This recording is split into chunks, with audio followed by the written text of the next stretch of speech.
मैं अपने प्रेस के साथियों का बहुत धन्यवाद देना चाहता हूं कि हर दिन आपसे मिलने का मौका मिल रहा है। आज यूथ ब्रिगेड की बैठक थी। कई साथियों ने सुझाव दिए हैं और कई साथी जो सुझाव लिख करके भी देके जाएंगे। यहां पर एक पीडीएस संकल्प भी लिया गया है।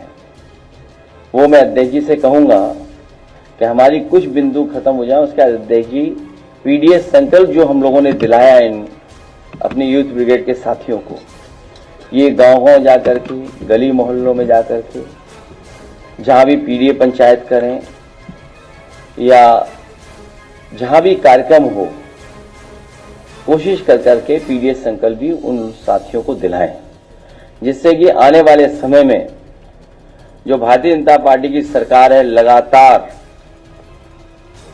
प्रोपेगेंडा पे काम कर रही है।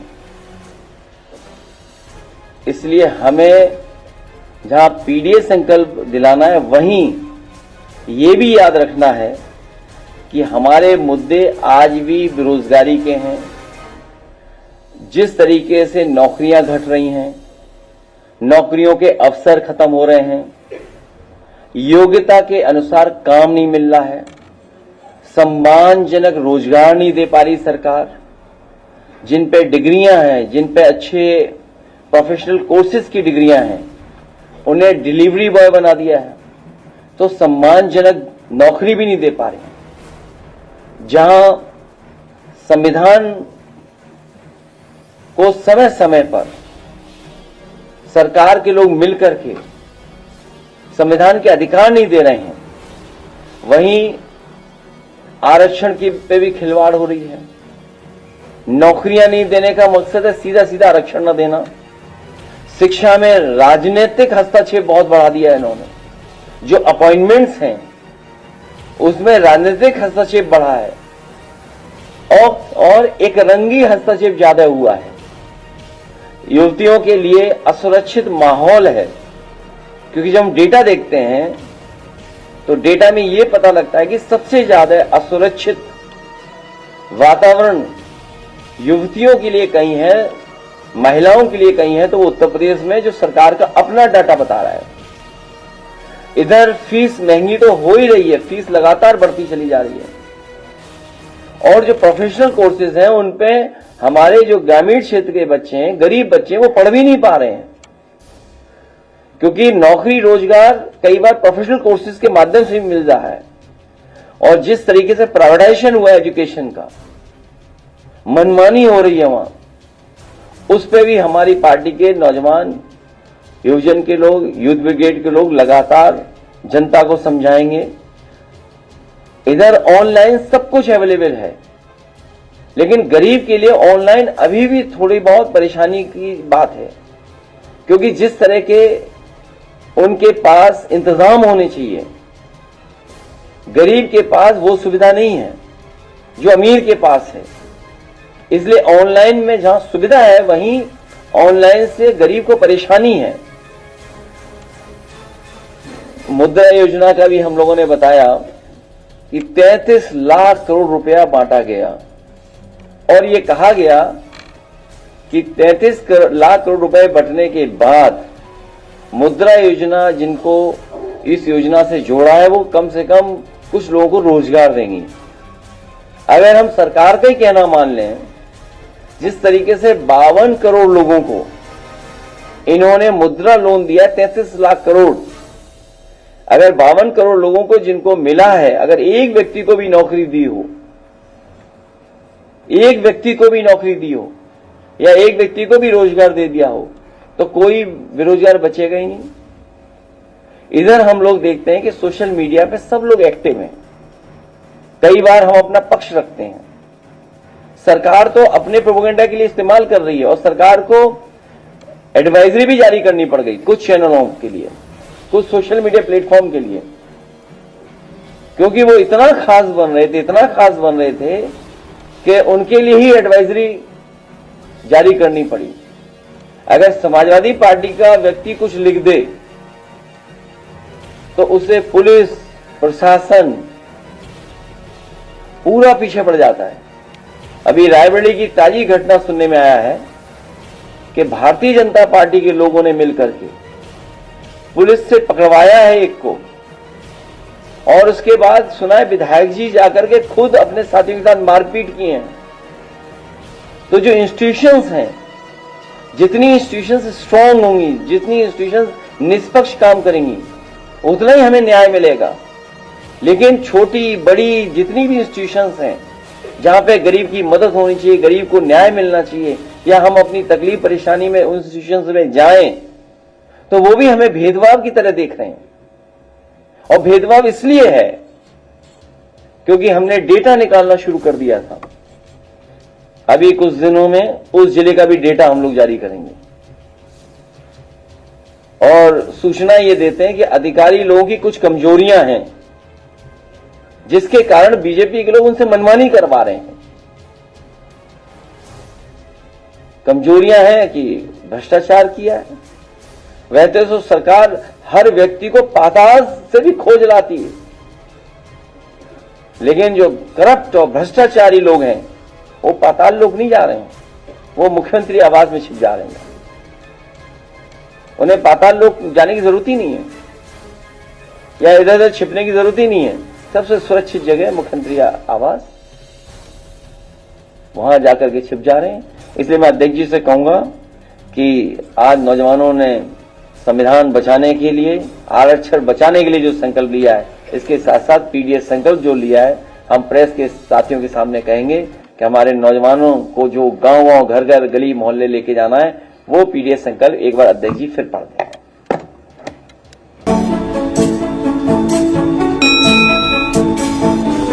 पार्टी जिन फिल्मों को बनवाती है, सीटें खाली हों, लेकिन भी मुनाफा जाने कितना बताते हैं, और किसी पे पाबंदी नहीं लगनी चाहिए, किसी पे भी पाबंदी नहीं लगनी चाहिए। इसीलिए हम लोग पीडीएस संकल्प के माध्यम से सामाजिक न्याय के राज की स्थापना हो, उस संकल्प को लगातार हम लोग दोहराते रहें।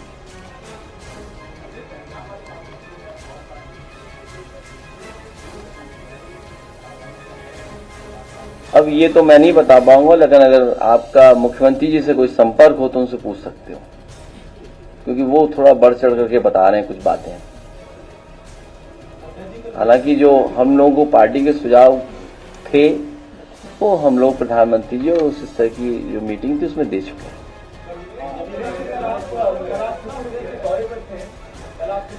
क्या हुआ?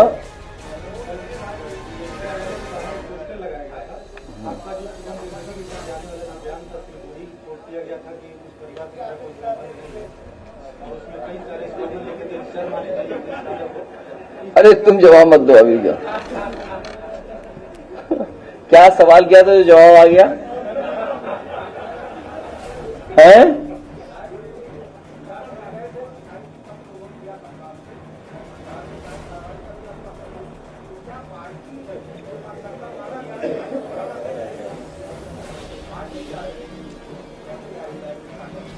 उस कार्यकर्ता को न्याय दिलाएंगे। हमारा समाजवादियों का पूरा भरोसा है। इसीलिए मैंने कहा, आपसे मैंने कहा कि इंस्टीट्यूशन जितनी मजबूत होगी उतना अच्छा न्याय मिलेगा। ये भारतीय जनता पार्टी के लिए इंस्टीट्यूशंस में भी दबाव बना रहे हैं, और सुनने में ये आया है कि कई अधिकारियों की कमजोरियां पकड़ ली हैं, उनसे अन्याय करा रहे हैं। आज ही एक अखबार में मैंने पढ़ा कि देखिए कितना अच्छा ईमान है कि अपने नाम पर एक भी फ्लैट नहीं कराया और फ्लैट अपने ही बेनामी करा लिए। कितने हैं? नहीं, अखबार में तो कम लिखे। हाँ, तो सही, कितना अच्छा ईमान है। देखिए ईमान उनका कितना है, अपने नाम पे नहीं कराया उन्होंने एक भी। हैं? तो ये तो एक अधिकारी का बता रहे हो आप। एक बार मैंने क्या कहा था आपसे, याद कीजिए, कि सब बाहर के प्रदेश के अधिकारी लगाए हैं यहां पर उत्तर प्रदेश में, और उत्तर प्रदेश से भ्रष्टाचार कर करके इन्वेस्टमेंट दूसरे स्टेट में कर रहे हैं। दूसरे स्टेट के अधिकारी लगे हुए हैं, वो इन्वेस्टमेंट दूसरे अपने होम स्टेट में कर रहे हैं, पैसा आपकी स्टेट का। उससे पहले सुनने में आया था, अखबारों में पढ़ा था हम लोगों ने, कई 100 करोड़ पकड़ा गया था उत्तराखंड में रुपया, और एक अधिकारी तो लापता है जिन्हें इंसेंटिव देना था, जिन्हें इंसेंटिव देना था, वो कमीशन की बात थी, और झगड़ा बंटवारे का था, कमीशन का झगड़ा नहीं था। बंटवारा किस किस स्तर पे होना था, उसकी वजह से ये सब बातें थी। कल सुनने में आए मुख्यमंत्री जी वहां थे लखीमपुर, और बिली अर्जुन सिंह नेशनल पार्क जो है उसमें कुछ भ्रमण कर रहे थे, लेकिन उन्हें भ्रमण में ये किसी ने सूचना नहीं दी कि भ्रष्टाचार की वजह से उनका पाइप फट गया टंकी का। भ्रष्टाचार इतना था कि उसका भार नहीं सह पाई टंकी, पानी की टंकी, भ्रष्टाचार का भार ही नहीं सह पाई, किसी ने बताया नहीं उन्हें। सोचिए आप। जहां तक सवाल हमारे पत्रकार साथी ने पूछा पोस्टर की, सवाल किसी के घर के जाने की नहीं है, सवाल इस बात का नहीं है किसी घर कौन गया कि नहीं गया। हमारी पार्टी के लोग लगातार जा रहे हैं, जहां हमारी पार्टी है वहां जा रहे हैं, लगातार जा रहे हैं। सबसे बड़ा सवाल ये जो देश जानना चाहता है कि आतंकवादी हमारे घर कैसे पहुंचे।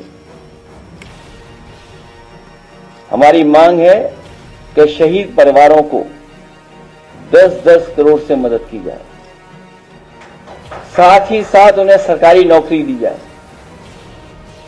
अगर पोस्टर उन्होंने लगाया है तो पोस्टर हमारी पार्टी ने भी किसी ने लगा दिया होगा। मैं चाहूंगा स्क्रीन पे दिखाएं पोस्टर, लग गया? तो अगर वो लगाएंगे तो हम भी लगाएंगे। हाँ, आ गया।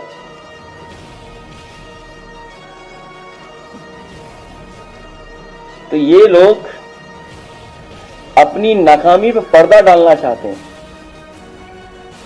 भारतीय जनता पार्टी के लोग अपनी नाकामी पर पर्दा डालना चाहते हैं और ध्यान भटकाना चाहते हैं ये पोस्टर लगा करके।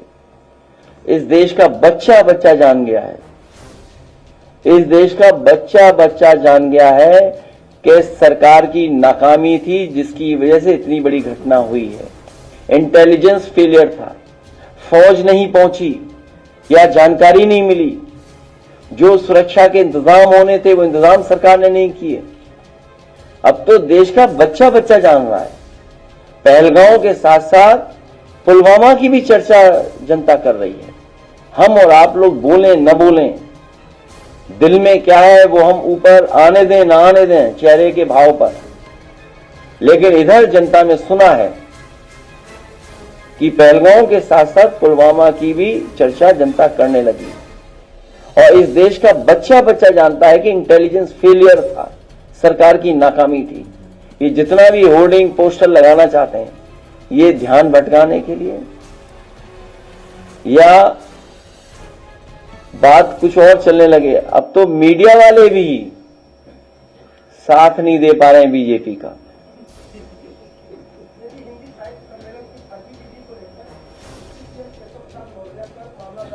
उनके लिए एक स्पेस सूट है। मैं इलाहाबाद प्रयागराज में एक स्पेस सूट देखा हूं, कहीं आपको बनता हो मिलता हो बता दो तो हमने स्पेस सूट भिजवा दें। इस प्लैनेट के अलावा दूसरे प्लैनेट पर रहें तो ज्यादा अच्छा रहेगा।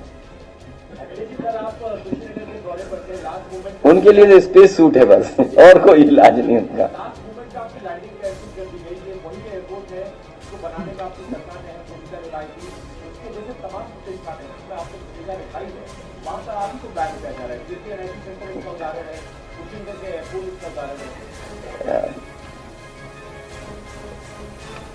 क्या बताएं सरकार के लिए, अब कोई इच्छा नहीं है बोलने की। अब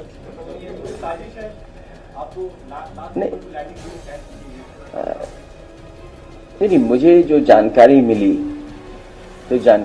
मुझे ये कहा कि विजिबिलिटी नहीं है, वहां विजिबिलिटी नहीं है, ये जानकारी दी गई। सोचिए आप, जब सब कुछ दिखाई दे रहा था 5-5 किलोमीटर तब ये सरकार कह रही थी विजिबिलिटी नहीं है वहां पे।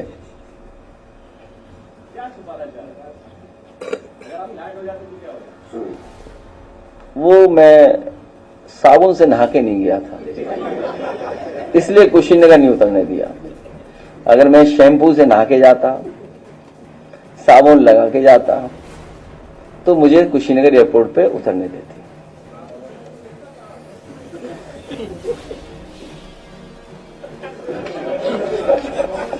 क्या बता रहे हो? नहीं, वो सुनने में आ रहा है कि कुशीनगर में कभी किसी गरीब को बुलाया जाता है या कोई जाता है, अगर उन्हें किसी एक रंगी सबसे ताकतवर यूपी के जो हैं उनसे अगर मुलाकात कराई तो वो शैम्पू और साबुन से नहलाया जाता है। तो मुझे तो यही लग रहा है कि हवाई जहाज इसलिए नहीं उतरने दिया। ये कुशीनगर है,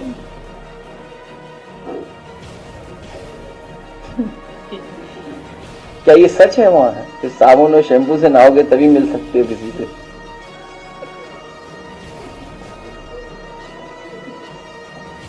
मैं आपका धन्यवाद देता हूं और पीडीएस संकल्प को मैं दोबारा दोहराता हूं।